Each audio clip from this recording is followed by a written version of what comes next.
Bismillahirrahmanirrahim. Assalamualaikum warahmatullahi wabarakatuh.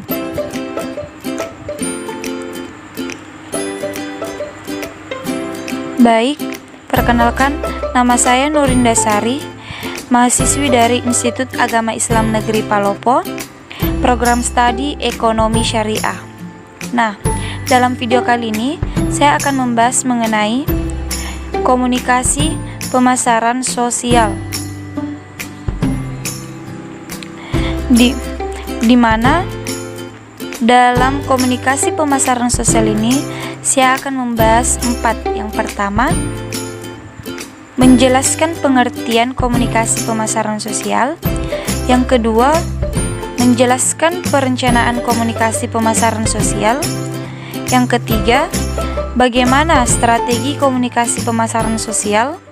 Dan yang keempat, bagaimana dampak komunikasi pemasaran sosial.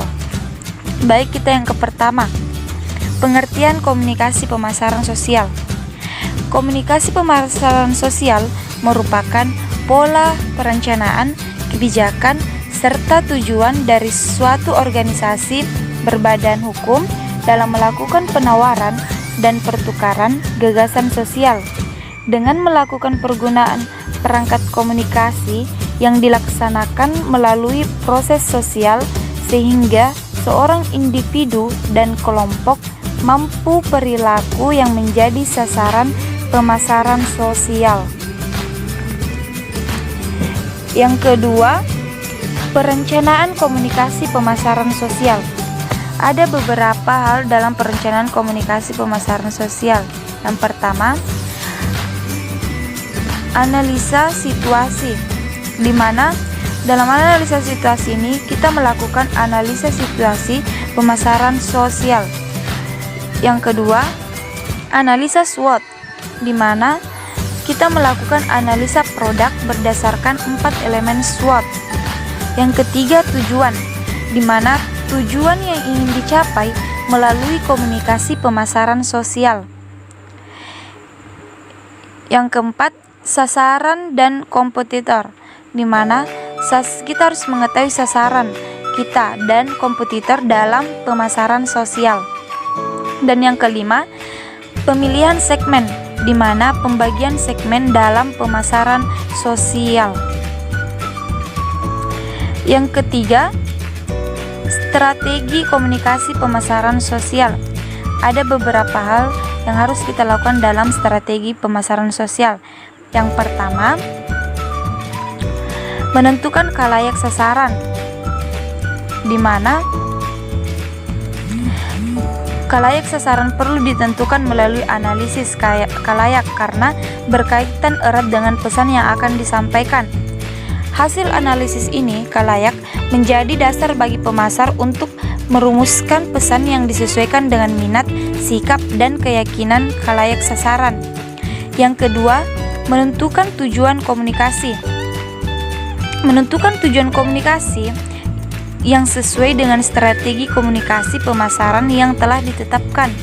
Penentuan tujuan komunikasi ini didasarkan atas identifikasi khalayak sasaran, informasi yang dibutuhkan oleh khalayak, dan tujuan organisasi atau perusahaan. Yang ketiga, menentukan tujuan pesan.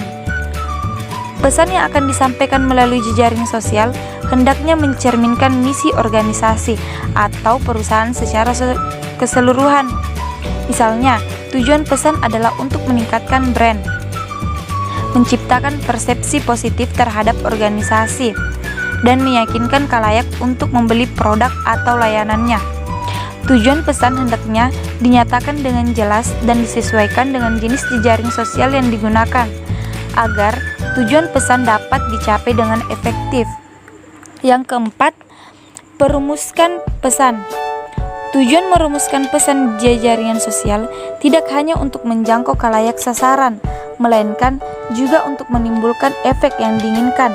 Karena itu, pesan yang dirumuskan oleh pemasar hendaknya disajikan secara singkat, padat, dan jelas, dapat memotivasi khalayak sasaran untuk terus terhubung dengan pesan yang disampaikan, konsisten, dan dapat dibagikan oleh khalayak sasaran ke pengguna lainnya dengan mudah. Yang kelima, menempatkan pesan di jejaring sosial yang sesuai. Seperti yang telah disebutkan bahwa jejaring sosial seperti Facebook, Twitter, dan lainnya memiliki karakter sendiri. Dan yang keenam, evaluasi.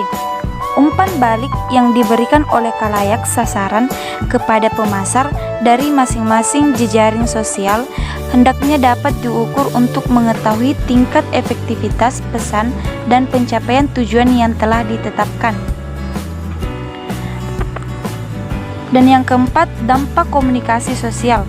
Yang pertama, pesan yang diterima bila pesan sukses mengkomunikasikan manfaat atau keuntungan produk yang dianggap penting oleh segmen sasaran. Yang kedua, evaluasi terhadap komunikasi bisa memberikan umpan balik bagi pemasar.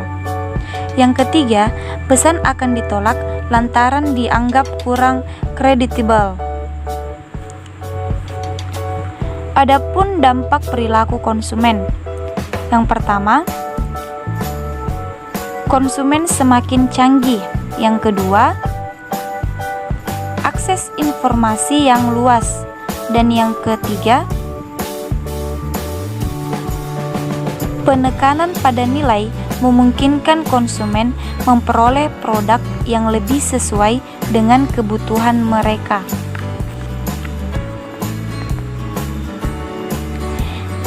Itu saja yang bisa saya dapat sampaikan. Kurang lebihnya mohon dimaafkan.